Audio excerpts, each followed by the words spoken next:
How would you define the Mashiach, the Messiah? To me, Mashiach means the person that will bring world peace. And so I don't think it's necessary to guess. I don't think it's necessary to argue. I don't think it's necessary to go back in history and look for him, because we still don't have world peace. And so whoever can get the job done gets the title. It's really that simple to me.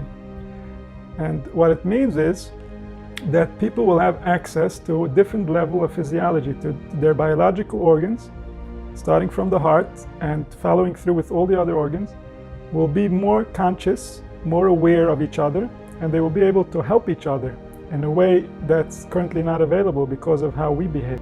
And so once humanity goes into a mode of peace where we never have these negative chemicals flood our system, so that signals to our nature that we are in an environment where it can evolve more, where it can be more alive.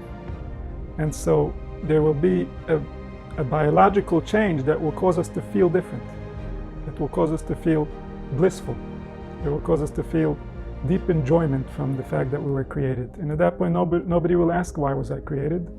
And nobody will ask, is there somebody who created it? Because things will make so much sense that it's just going to be obvious that there's a wisdom to it, there's a way to it, it works. The reason people are having trouble with that is because of the suffering. It's not because of the complexity of what they're observing, it's because they're suffering. They can't believe that somebody would want them to suffer, and they're right. But there's a lot of unconscious people who give them suffering. Even though if we would ask them, they might say, no, I don't want to cause them suffering, but at the end of the day, they cause them suffering. And this is very easily observed in spouses, for example. If you ask any spouse, you want to cause your spouse suffering? No, never. But if we'll ask the spouse, has suffering been caused? Oh, suffering has been caused. And so this is the type of intelligence that we're talking about. So whoever's going to bring that, whoever's going to bring peace, whoever's going to explain to people what it means to be them in a way that it's easy to be it and it's simple, and they can start enjoying it, so he deserves the title and he'll take it.